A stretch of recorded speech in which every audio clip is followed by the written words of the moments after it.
Hey, this is Kelly with Kelly's Magical Realm, and I really wanted to talk about an important topic today called soul retrieval because everyone in the world, every single one of us can benefit from this because every single one of us experiences something traumatic, death, loss. Traumatic things are different, witnessing a crime, hearing gunshots. There's so many different things that are traumatic that happen. And soul retrieval is when you're calling back your soul, basically. And how we lose our soul, or parts of us, basically, we can lose parts of us, is when a traumatic event happens and our soul doesn't know how to cope with it. So basically, parts of it leave. Not all of it can leave because you would be dead. So there's that. But anyways, it's like pieces of you that get fragmented or leave your body. One person that put it perfectly in regards to, losing your soul and keeping all your information in your head and not being grounded is Talking Heads. The band Talking Heads actually said that all of us are talking heads, which is right. Most people are just a talking head. They're not grounded, and all their information is just in their head. Think about it. When you're not grounded, you are operating out of your upper chakras, right? So you're all here. All this information's here. You're not releasing it. So it's all stuck. And that's what happens. People end up getting dissociation, which I went through. It's when you feel numb, or you feel like something's lost, because it is, because parts of you are lost when you experience something traumatic. So we have to call it back.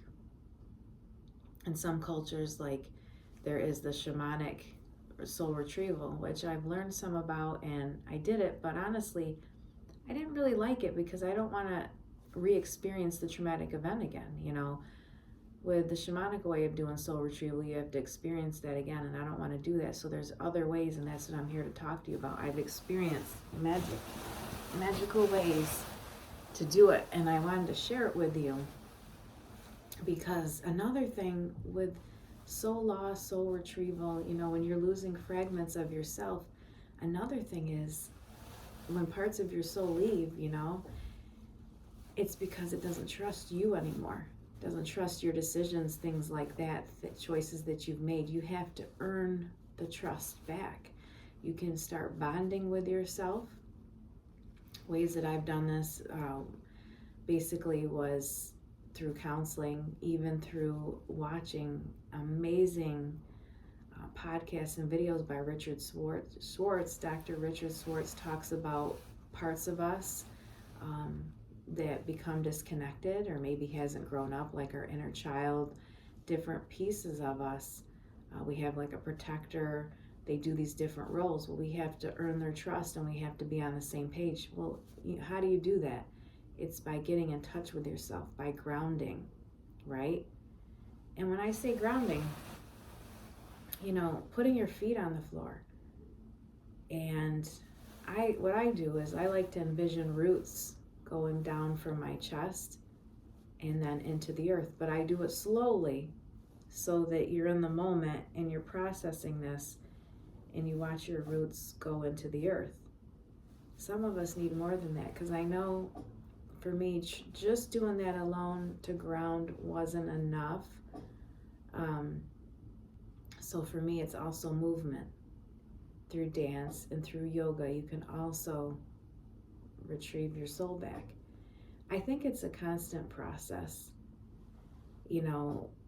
So think about it. Our soul didn't just leave one day.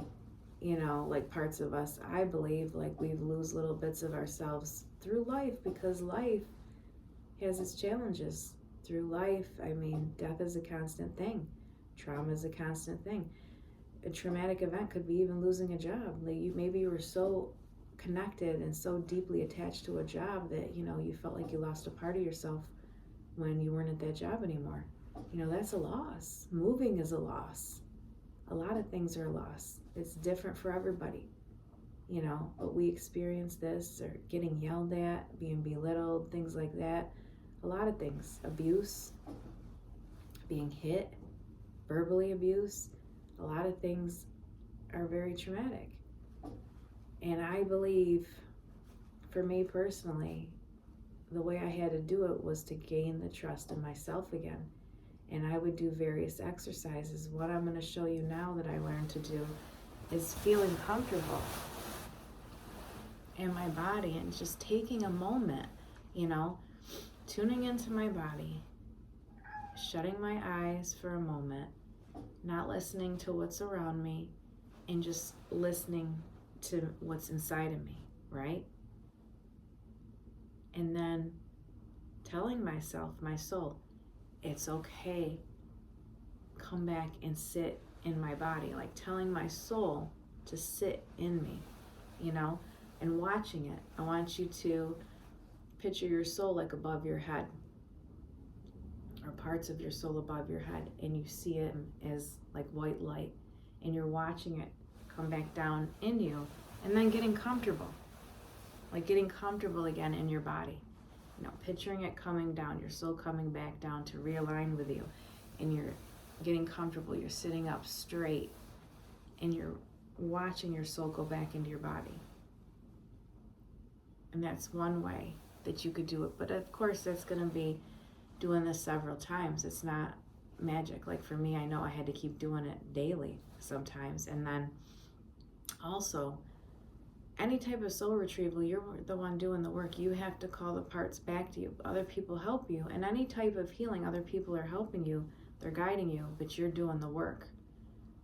So you can also just call parts of you back, saying, I reclaim my power. I'm reclaiming my energy now. That's another way. That's another thing I would do, But also, again, making friends with myself,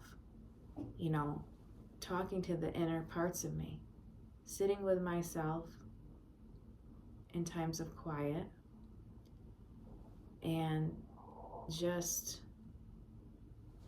not distracting myself, but not listening to anything else, like what's around me, learning how to go within. And to do that, you have to have times of quiet where you're alone with no music, no nothing on, and just really focusing inwards. Right? So basically tuning everything out, and then just starting each day, getting in the habit of talking to yourself, asking yourself, what do you need? What do you want? Just things like that. Or for me, if you're creative like I am, maybe I'll paint pictures and just ask the different parts of me, maybe my inner self, my inner child, right? To come out and just to paint with me or to write with me,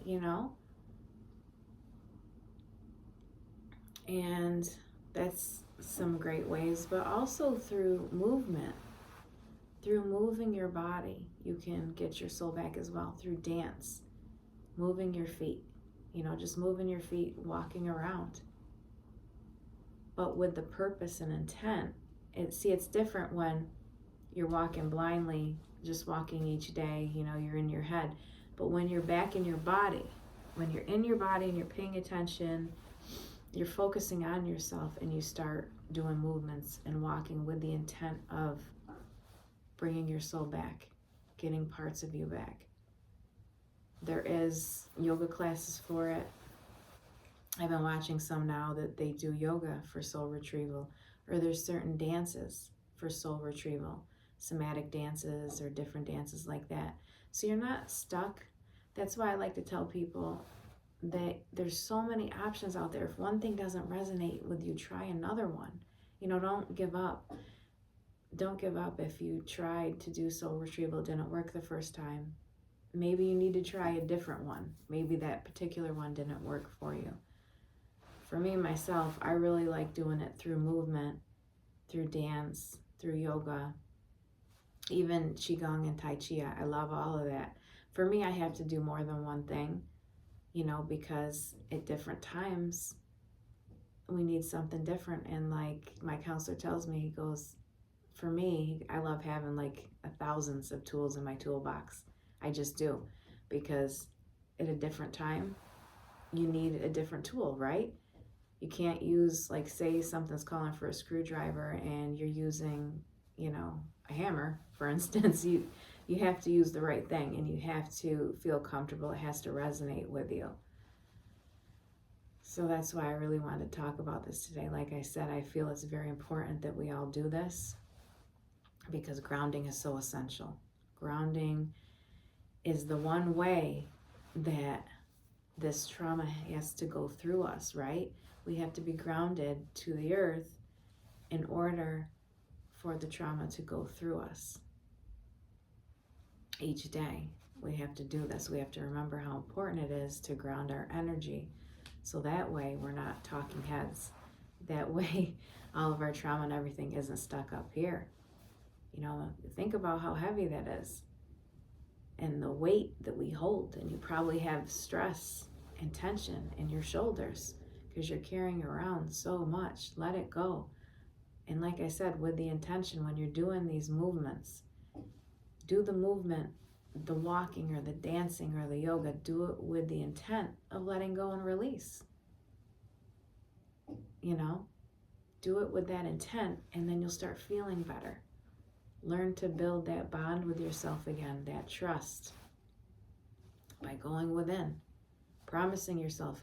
I started doing this a few years ago, and I feel completely different today. I'm not the same person at all, and it's for the better, you know, because I'm healing, and I'm learning so many things, and it's a beautiful thing when things start clicking, because you will get that one day. I promise you that one day things will just click like that, just like that. It'll start clicking. You'll start making a bond with yourself, because I told myself too, like I started to really just journey in within myself, and each day I would tell myself, I'd have quiet moments.